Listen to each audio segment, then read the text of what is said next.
السلام علیکم ناظرین، آج رامپور میں حضرت امیر شاہ میاں صاحب کے مزار پر قرآن کریم مکمل ہوا ہے۔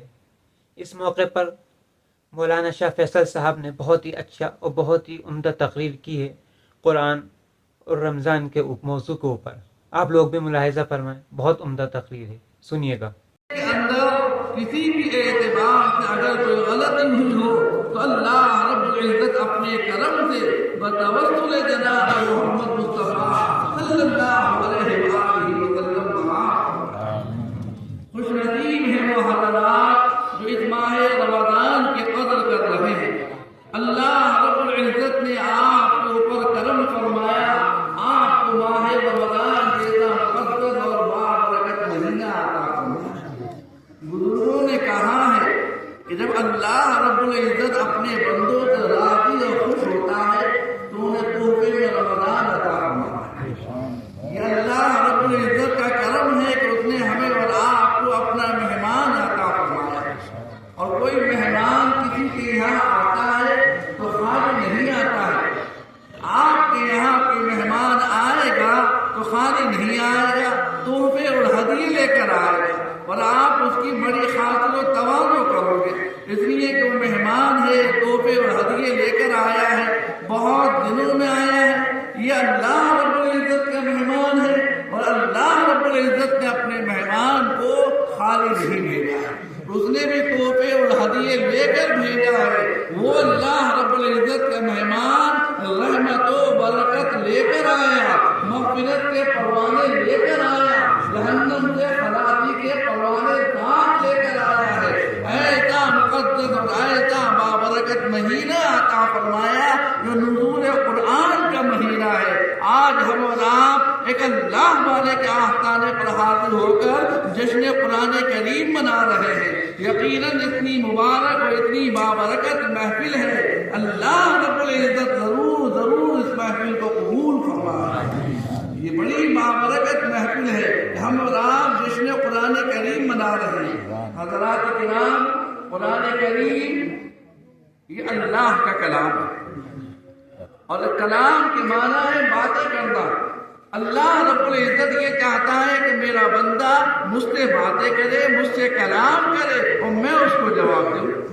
کتنا خوش نصیب ہے وہ انسان جو اللہ سے کلام کرتا ہو، اللہ سے باتیں کرتا ہو۔ کتنا اعلیٰ اس کا مقام ہوگا، کتنا اعلیٰ اس کا مقام ہوگا۔ ہمارے مولوی صاحب مولانا مولوی ضیاء الدین احمد صاحب رحمۃ اللہ علیہ فرمانے لگے، بھائی نماز پڑھتے ہو؟ میں نے کہا جی حضرت پڑھ لیتا ہوں۔ فرمایا قرآن کریم؟ میں نے کہا حضرت وہ بھی پڑھتا ہوں۔ فرمایا کتنا پڑھ لیتے ہو؟ میں نے کہا حضرت کبھی 1 سپارہ، کبھی 2 سپارے۔ فرمایا نماز تمہارے اوپر فرض ہے، تمہیں 5 وقت کی نماز پڑھنا ہے، پڑھو۔ قرآن کریم کا 1 سپارہ یا 2 سپارے تم پڑھتے ہو، پڑھو، لیکن فرمایا 24 گھنٹے کے اندر، صرف 24 گھنٹے کے اندر 2 رکوع قرآن کریم، یہ 2 رکعت اللہ رب العزت کی بارگاہ میں۔ فرمایا جب پڑھنے بیٹھ جاؤ یا پڑھنے کھڑے ہو جاؤ تو ایسا پڑھو، ایسا پڑھو، ایسا پڑھو کہ بس تم ہو، تمہارا پروردگار ہو، تیسرا کوئی نہیں ہونا چاہیے۔ فرمایا جب اس طریقے سے پڑھو گے نا تو پڑھتے پڑھتے پڑھتے پڑھتے پڑھتے پڑھتے ایک زمانہ ایسا آ جائے گا کہ وہ اللہ رب العزت فرمائے گا، بندے اب تک تو تو پڑھ رہا تھا، میں سن رہا تھا، لہذا آج میں پڑھ رہا ہوں تو سن۔ یہی مقام تصوف ہے، یہی صوفیاء کرام کی تعلیم ہے، جو قرآن کریم ہی اللہ کا کلام ہے۔ اللہ یہ چاہتا ہے کہ میرا بندہ مجھ سے کلام کرے، مجھ سے باتیں کرے، اور میں اس کو جواب عطا فرماؤں۔ یہ حضرات خاصان خدا مقربان بارگاہ نے اسی قرآن کریم کے ذریعے قرب خداوندی کو حاصل کیا۔ حضرت امام اعظم ابو حنیفہ رحمۃ اللہ علیہ، جن کی ہم اور آپ تقلید کرتے ہیں، جن کے مسائل پر عمل کرتے ہیں، 4 امام چاروں پر حق ہیں، چاروں میں سے سب سے بڑے امام امام اعظم ابو حنیفہ رحمۃ اللہ اللہ علیہ، جنہیں ہم اور آپ مانتے ہیں، حنفی کہلاتے ہیں، لکھا ہے کتابوں کے اندر، اب کتنے پڑھے، کتنے پڑھائے، کتنے حافظ بنائے، یہ تو وہ جانتے ہیں، ان کا رب جانتا ہے۔ کتابوں کے اندر لکھا ہے کہ جس تخت پر آپ کی وفات ہوئی ہے اس تخت پر 70,000 قرآن کریم کے ختم کر دیے، 70,000 قرآن کریم کے ختم اس تخت پر جس پر آپ کی وفات ہوئی۔ کیا ہے آج ہمارے پاس 60 سالہ یا 70 سالہ یا 80 سالہ زندگی کے اندر ایک قرآن ہمارے پاس ہے؟ کیا لے کر جاؤ گے خدا کے دربار میں؟ جانا ہے وہیں پر جہاں سے آئے ہو، کل نفس ذائقۃ الموت ثم الینا ترجعون، ہر نفس موت کا ذائقہ چکھنا ہے اور پھر لوٹ کر اللہ کے پاس جانا ہے۔ تو حاضرین کرام، یہ قرآن کریم اللہ کا کلام ہے، اس کا دیکھنا بھی ثواب، اس کا چھونا بھی ثواب، اس کا پڑھنا باعث خیر و برکت۔ اس کو پڑھیے، اس کو سمجھیے، اسے غور کیجیے، یہ اللہ کا کلام ہے، ایسا بابرکت کلام ہے کہ جب یہ پڑھا جاتا ہے تو خدا کی رحمتوں کا نزول ہوتا ہے۔ جب یہ پڑھا جاتا ہے تو خدا کی رحمتوں کا نزول ہوتا ہے۔ فرمایا کاروبار نہیں چل رہا ہو تو قرآن کریم پڑھو، کوئی بیمار ہو جائے تو فرمایا قرآن کریم پڑھو، آفات و بلیات ہے تو قرآن کریم پڑھو، کسی نے جادو کر دیا ہے تو قرآن کریم پڑھو۔ یہ قرآن کریم ہماری دنیا میں کام آ رہا ہے۔ قرآن کریم دستور حیات ہے، قرآن کریم دستور حیات ہے، قرآن کریم لا ہے، ہر مسئلے کا حل قرآن کریم کے اندر موجود ہے۔ یہ قرآن کریم اللہ نے اس لیے نازل نہیں کیا کہ خدا نہ کرے کسی کا انتقال ہو جائے اور ہم اس قرآن کریم کو میت کے ساتھ روانہ کریں اور پھر اسے مسجد پر رکھا دیں۔ قرآن کریم نازل کرنے کا مقصد یہ نہیں تھا۔ قرآن کریم اگر نازل کرنے کا یہی مقصد ہوتا تو یہ قرآن تو پہاڑوں پہ نازل ہو رہا تھا، لیکن پہاڑ نے کہا اے اللہ میں تیرے خوف سے ریزہ ہونا تو پسند کروں گا، لیکن اے اللہ تیرے کلام کو اٹھانے کی طاقت میرے اندر نہیں۔ لو انزلنا هذا القرآن على جبل لرأيته خاشعا متصدعا من خشية الله، اے محبوب اگر ہم اس پہاڑ کے اوپر اپنا کلام نازل کر دیتے تو پہاڑ ہمارے خوف سے ریزہ ہو جاتا، لیکن کلام نہیں اٹھا سکتا تھا۔ یہ کلام کس نے اٹھایا ہے؟ کس نے اٹھایا؟ اے محبوب یہ آپ کے پاک قلب اطہر کے اوپر نازل کر رہے ہیں، یہ آپ کے پاک قلب اطہر پہ نازل کر رہے ہیں۔ ہمارا پاک کلام ہے، اس کے رہنے کی جگہ کوئی اور نہیں ہو سکتی۔ سب سے زیادہ مقدس اور بابرکت اگر کوئی جگہ ہے تو محبوب آپ کا قلب اطہر ہے۔ ہم آپ کے قلب اطہر کے اندر کو نازل کر رہے ہیں، اور یہ ایسے ہی نازل نہیں ہو گیا۔ 23 سال کے عرصے میں تھوڑا تھوڑا وقت ضرورت نازل ہوتا رہا۔ پہلی وحی نازل ہوئی، پہلی وحی نازل ہوئی، آپ تو غار حرا میں عبادت کر رہے تھے، جبرائیل آئے اور آ کر کہا، اپنی آغوش میں لیا، اپنے سینے سے لگایا اور کہا اقرا یا محمد صلی اللہ علیہ وآلہ وسلم، اے محبوب ذرا ہمارا کلام پڑھیے۔ آپ نے فرمایا ما انا بقاری، میں پڑھا ہوا نہیں ہوں۔ جبرائیل علیہ السلام نے پھر لیا، پھر اپنی آغوش میں لے کر سینے سے لگا کر چھوڑا، 3 مرتبہ اسی طریقے سے کرا، اور تینوں مرتبہ آپ نے یہی فرمایا ما انا بقاری، میں پڑھا ہوا نہیں۔ جب جبرائیل علیہ السلام نے یہ کہا اقرا باسم ربک الذی خلق، اے محبوب پڑھیے اپنے رب کے نام سے جس نے آپ کو پیدا کیا، تو آپ نے قرآن کریم کی 5 ابتدائی آیات پڑھ رہے ہیں۔ اس طریقے سے قرآن کریم کا نزول ہوا، اور پہلی آیت جو نازل ہوئی وہ اقرا۔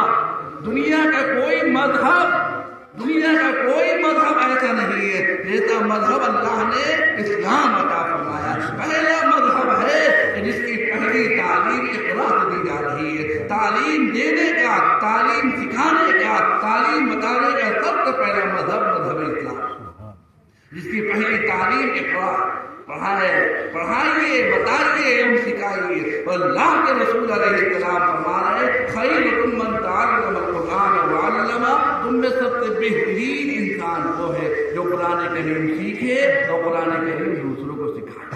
میری آپ حضرات نوجوانہ گزارش ہے، اللہ نے آپ کو قرآن عطا فرمایا، آپ کے گھروں کے اندر رکھا ہوا ہے، اسے تاقو کی زینت نہ بنائیں، اسے پڑھیے، اس کو سمجھیے، اسے غور کیجیے، اپنے گھر والوں کو تعلیم دیجیے، اپنے گھر والوں کو اخلاق سکھائیے، انہیں قرآن سکھائیے، قرآن بتائیے قرآن کیا کہہ رہا ہے، اور قرآن کا اصل مقصد تب پورا ہوگا جب باپ کا جنازہ بیٹا پڑھا، تب اصل مقصد پورا ہوگا۔ قرآن کریم اس لیے نہیں ہے کہ بس، اور افسوس ہوتا ہے کہ باپ کا جنازہ ہوتا ہے، بیٹا دور کھڑا ہوا اجازت دیتا ہوتا ہے۔ ہونا تو یہ چاہیے کہ وہ خود آگے بڑھے۔ آپ دیکھیے ماشاءاللہ قرآن کریم کا مقام، ان کے سینے میں قرآن ہے، اللہ رب العزت نے قرآن عطا فرما دیا، ہر سال پورا بن رہے ہیں، ہر سال پورا بن رہے ہیں۔ اور یہ قرآن کریم جب ایک مرتبہ سینے میں آ جائے گا، بھائی موت تو آ جائے گی مگر قرآن سینے سے نہیں۔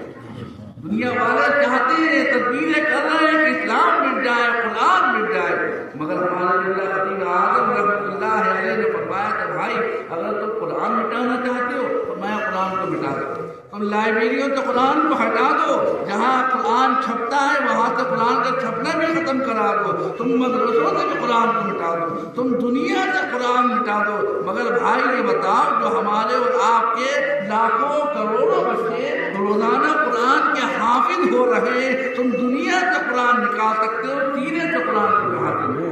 قرآن جب سینے میں آ جائے گا ایک مرتبہ تو موت تو آ جائے گی مگر قرآن سینے سے نہیں نکلے۔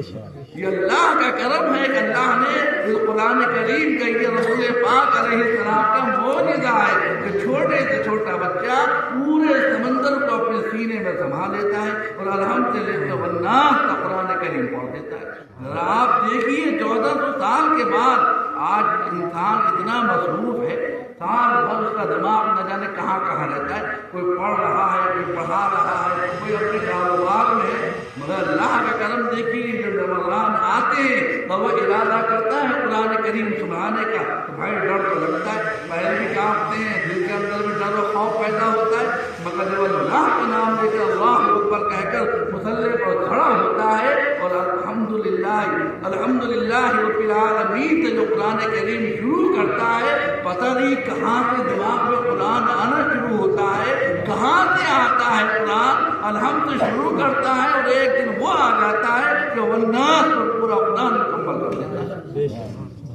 یہ ہے وہ قرآن کریم۔ دنیا پورے جسم کے اندر ڈھونڈنا چاہو گے کہ قرآن کہاں ہے، قرآن ملے گا کہیں نہیں۔ یہ تو نور ہے، یہ نور ہے۔ لقد جاءکم رسول من انفسکم عزیز، ہم نے یہ قرآن کریم یہ نور ہے، اللہ نے اس کو نور بنایا۔ محبوب آپ بھی نور ہیں، قرآن بھی نور ہے، تمہاری امت کے اوپر یہ کرم ہے کہ ہم نے دو نور عطا فرمایا۔ یہ قرآن کریم ہے، اس کو پڑھیے، اس کو سمجھیے، غور کیجیے، اور بھائی وہ نقطۂ نواز ہے، کب کون سا عمل قبول فرما لے، کون سا سجدہ قبول فرما لے، کس وقت کی دعا قبول فرما لے۔ ہم اور آپ آج جشن قرآن کریم منا رہے ہیں، اللہ والے کے آستانے کے اوپر بیٹھ کر یقیناً بڑی مقدس اور بڑی بابرکت محفل۔ حضرت اورنگزیب رحمۃ اللہ علیہ آج پوری ہندوستان کے اندر غزہ مچل پڑا ہوا ان کے نام پر، بڑے ہنگامے ہو رہے ہیں حضرت اورنگزیب کے نام پر، بڑا بدنام کیا جا رہا ہے، مگر اتنے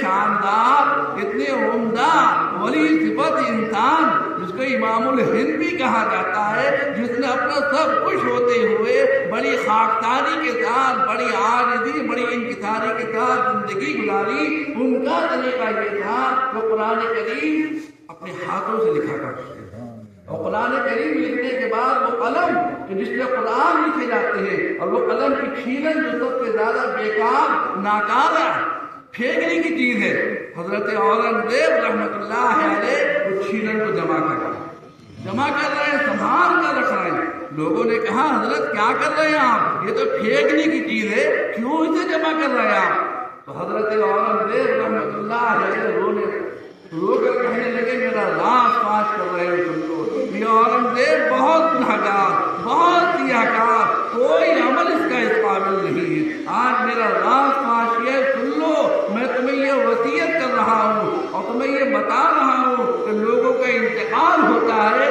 انہیں غسل دیا جاتا ہے بیری کے پتوں سے یا نیم کے پانی سے، لیکن فرمایا جب اورنگزیب کا انتقال ہو تو اسے اس قلم کی چھیلن سے غسل دے، اس لیے کہ میں نے اس سے قرآن لکھے ہیں، ہو سکتا ہے اللہ اسی کو قبول فرما کر میری مغفرت فرمائے۔ وہ نقطۂ نواز کب کون سا عمل قبول کرنا، کون سا طریقہ قبول کرنا، اللہ کا شکر ادا کرے۔ اللہ نے قرآن کریم عطا فرمایا، اللہ نے رسول پاک علیہ السلام عطا فرمائے، ان کی امت کے اندر ہمیں اور آپ کو پیدا کیا۔ ہماری ذمہ داری ہے کہ ہم قرآن کریم کو پڑھیں۔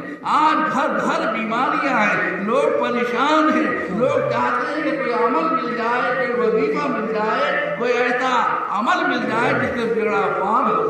مولوی صاحب کے پاس بھی لوگ آتے تھے، بیٹھے ہیں ہمارے حضرت، مول صاحب کوئی تعویذ دے دیجیے، کوئی وظیفہ عطا کر دیجیے جس سے ہمارا کام بن جائے۔ فرمایا بھائی میں کیا، میں تعویذ تو خود تمہارے پاس موجود ہے، صاحب ہم نے تعویذ کسی سے نہیں لیا ہے۔ فرمایا بھائی میں کیا، دنیا کا کوئی ولی تمہیں تعویذ دے نہیں سکتا۔ فرمایا بھائی تعویذ میں کیا ہوتا ہے، اللہ کا تو نام ہوتا ہے۔ فرمایا اللہ نے تو تمہیں پورا کلام عطا فرمایا، جہاں سے پڑھو گے اللہ شفا عطا فرمایا، جس مقصد کے لیے پڑھو گے اللہ کامیابی عطا فرمایا۔ فرمایا ذرا پڑھ کر تو دیکھو، سمجھ کر تو دیکھو، غور کر کے تو دیکھو، سب کچھ قرآن کریم کے اندر، تمہاری دنیا قرآن کے اندر، تمہاری قبر قرآن کے اندر، تمہاری آخرت قرآن کریم کے اندر۔ فرمایا جب تمہارا انتقال ہوگا اور تمہیں قبر میں رکھ دیا جائے گا اور قبر بند کر دی جائے گی، تب قبر یہ چاہتی ہے کہ تمہیں دبا دیا جائے، تمہیں ختم کر دیا جائے۔ فرمایا کوئی پرسان حال نہیں ہوگا اس وقت، اللہ کرم فرمائے گا، تمہاری قبر میں قرآن آئے گا، اللہ قرآن کریم کی زبان عطا فرمائے گا، اور قرآن کریم بارگاہ خداوندی میں سفارش کرے گا اور کہے گا اے اللہ یہ تیرا وہ بندہ ہے جس نے راتوں کو جاگ جاگ کے قرآن کریم پڑھا ہے، اے اللہ میں تجھ سے سفارش کر رہا ہوں، تو اس مرنے والے کی مغفرت قرآن سفارش کرے گا۔ مگر ان لوگوں کی جو قرآن کریم کو جانتے ہیں، قرآن کریم کو پڑھتے ہیں، قرآن کریم کو دیکھو بھائی اللہ کا مہمان آ رہا تھا، ہمیں انتظار تھا، رمضان آنے والا ہے، آنے والا ہے، دیکھتے دیکھتے 2 عشرے بھی ختم ہو، تیسرا عشرہ چل رہا ہے اور تیسرے عشرے کی پہلی رات بھی رخصت ہو گئی، یہ 4 راتیں بچی، بس یہی آخری عشرہ ہے۔ کیا معلوم آئندہ ہم میں سے کس کو نصیب ہو، یہ اللہ ہی کو معلوم۔ نہ جانے کتنے وہ حضرات تھے جو گزشتہ سال موجود تھے، ہمارے اور آپ کے درمیان تھے، آئندہ ہم میں سے کون ہوگا کون نہیں ہوگا یہ اللہ کو پتا ہے۔ اللہ نے یہ دن عطا فرمایا ہے، رمضان کھانے اور پینے کا مہینہ نہیں ہے، رمضان کا مطلب ہی یہی ہے کہ اپنے آپ کو جلا دینا، اس قدر عبادت کرنا ہے، اس قدر عبادت کرنا ہے کہ گناہوں کو جلا دینا ہے۔ لیکن ہم جو رمضان کا مطلب کھانے پینے کا رکھ لیا، سڑکوں پہ گھومنے کا رکھ لیا ہے، اب آستان اللہ کے گھروں کو آباد کرنے کا وقت ہے۔ مسجدوں میں آ جاؤ، رو گڑ گڑاؤ، بارگاہ خداوندی کے اندر لرز لرز کر اپنے گناہوں کی معافی مانگو، اپنی بیماروں کے لیے دعا کرو، اپنے کاروباروں کے لیے دعا کرو، گھروں میں خیر و برکات کے لیے دعا کرو۔ اب یہ آخری عشرہ ہے، راتوں کو جاگو، قیام کرو، اسے راضی کر لو۔ یہ آنسو نکلے تو اس کے ڈر، اس کے خوف، اس کی محبت میں نکلے، دنیا والوں کے لیے نہ نکلے۔ ان آنسوؤں کی قیمت دنیا والے نہیں سمجھیں گے۔ اگر اللہ کی رضا کے لیے 2 آنسو میں نکل آئے تو اللہ ان آنسوؤں کو بڑے سنبھال کر رکھے گا اور پھر نامہ اعمال کے اندر رکھ دے گا۔ جب تمہارے نامہ اعمال تولا جائے گا اور گناہ سے بھرا ہوا پڑا ہوگا، اس وقت اللہ فرمائے گا اس کے 2 آنسو بھی ہیں، ذرا ان کو رکھو، اور جب وہ رکھا جائے گا اللہ ان 2 آنسو کی برکت سے میری رات کی مدد کرے گا۔ اللہ رب العزت آج کی محفل